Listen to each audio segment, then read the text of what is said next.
four-time Miss Olympia Jay Cutler. Welcome to my channel, Jay Cutler TV, and make sure to stay in tune with the newest and updated videos.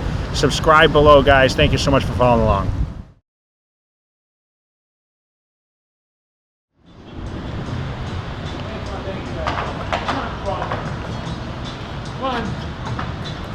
Come on, good boy. Yeah. Smelling the flowers. Come on, hey, let's go. Come on. Come on, come on.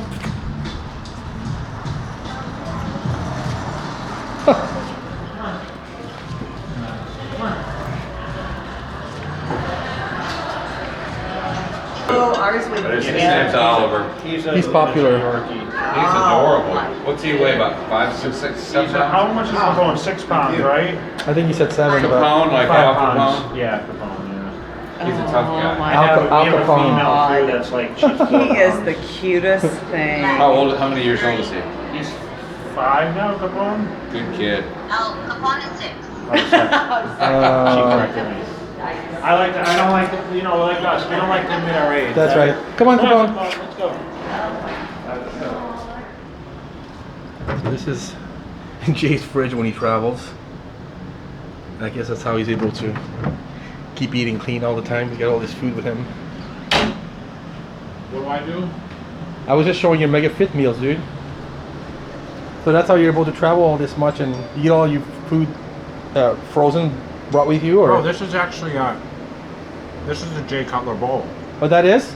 Yeah, look. So what's in there? Tell me what's in there. Oh yeah, I see it. 42 grams of protein, 49 grams of carbs, it's like 50 carbs, and then 5 grams of fat. Chicken, rice, onions, peppers, Nice. little sauce. Cool. There you go. That's the secret. Alright, champ, so I wanted to talk a little bit about you know, your beginnings and stuff like that, and then we'll switch gear in a minute. But you know, you said a lot of time, to me at least, you know, with as good as your career has been, and you know, winning those titles and everything, some of the happier time, or the happiest time, were when you first started, when you actually first moved to California and had your little condo in Orange County, and all you did was bodybuilding and training. And why do you say that? You didn't, I mean, back then you did have a contract, but it's not like you made a lot of money. I made or a lot of money then. I'm Still? not gonna, I mean, listen, over 6 figures is still a lot Okay. of money. You know what I mean? In bodybuilding standards, it's maybe not so much because we spend so much on the food and you know, the training and you know, getting ready for shows. I mean, it's expensive, right? Yeah. Come up here. Come up here. Come on. Come on. You don't want to come up? So I try to stress to people,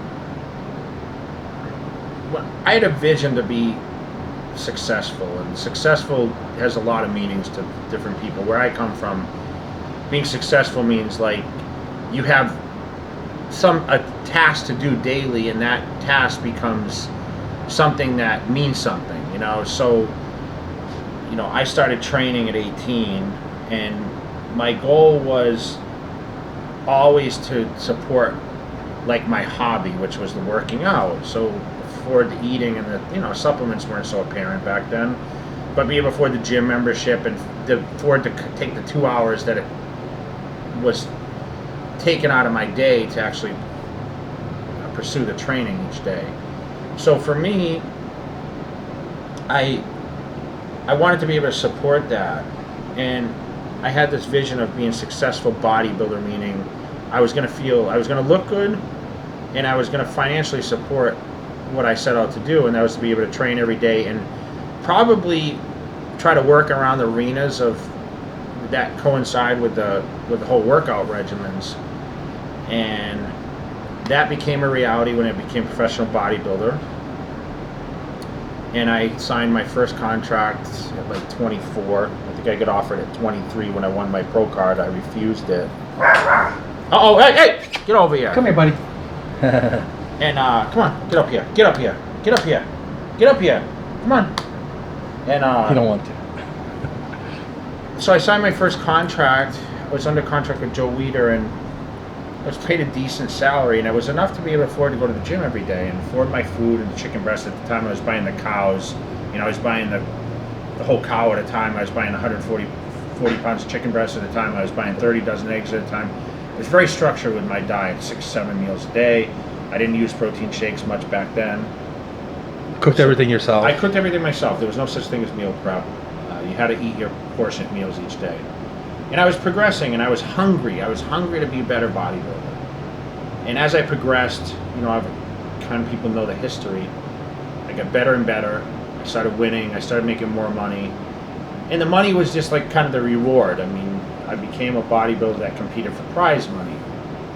And I competed to get bigger endorsements. And the funny thing is I endorsed the things I believed in. That's the funny part is I got on the internet when the internet came about after 2000.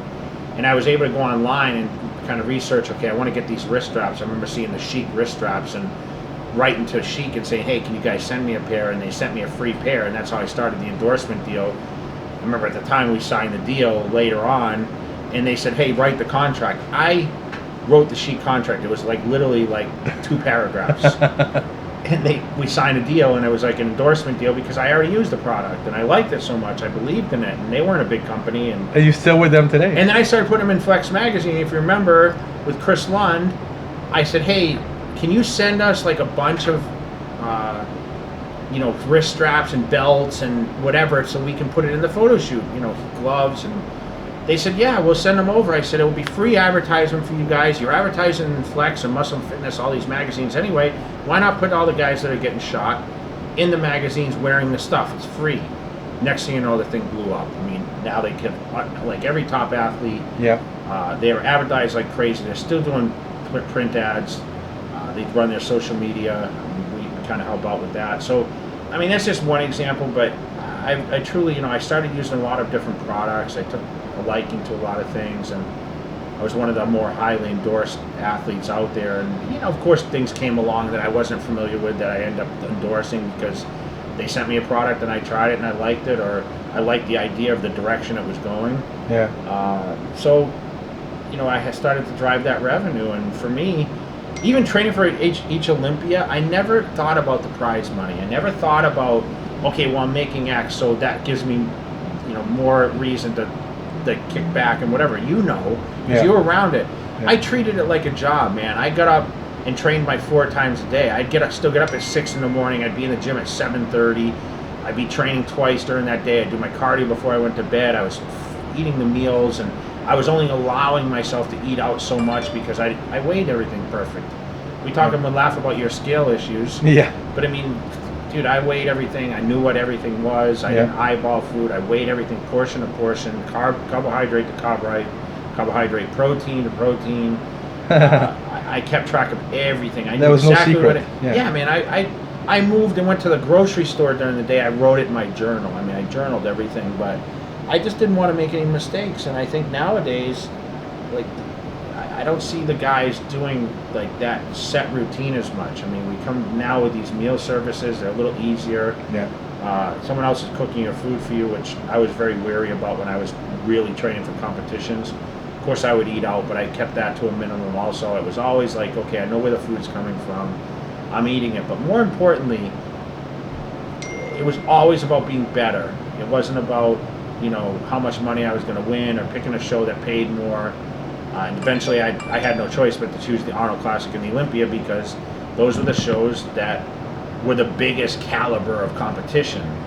So if you were winning the Arnold, there was only one step to go, and that's the Olympia. Unfortunately, I was battling the greatest bodybuilder ever, Ronnie Coleman, and I was able to run that thing and financially support myself and go beyond that and do investments outside fitness that really put me to the next level. And I see that nowadays, like the opportunities come to people, and people are passing those opportunities by not being as professional and not wanting to do less. I think guys nowadays, they want to do as little as possible and make it as quick as they can to the top. And I look at the people like the Regan Grimes. I was going to bring him up, actually. Who just won Classic. I still think he's a bodybuilder. He just needs more density to be top bodybuilder. But to those shows, he can do well. I mean, he could have been the top at that New York Pro in the men's division. I don't care what anyone says. He's great. Wide shoulder clavicles, small waist, round muscle bellies. He's the future. Someone like him is doing very well financially. It's funny you mentioned him because I was going to bring him up actually, and I've heard Chris Aceto, who's helping him out also, who helped you out, since the beginning, referring to Regan, and he's helping a lot of people, Chris is, to the closest person he can to you. So he says Regan is probably the closest person I would know from Jay's, not so much potential, but your character and the way he sees business and the way he sees bodybuilding, the way he approaches it and stuff. How does that make you feel to hear that? It's a tough role to fill, right? Because I did a lot of things right with my career. I wasn't always as successful. Reagan, I think, came out of the gates swinging, better than me. I think he makes more money than I made at his age. I think he's done better in the shows. He came out his first pro season, got like second, third at a show. That's right. I didn't do that.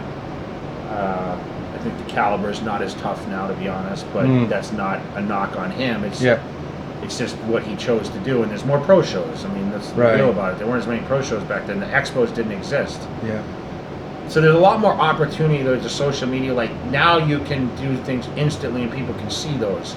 Before when I was coming up, it was just the magazines exposed you, but that didn't come out for 2 or 3 months later.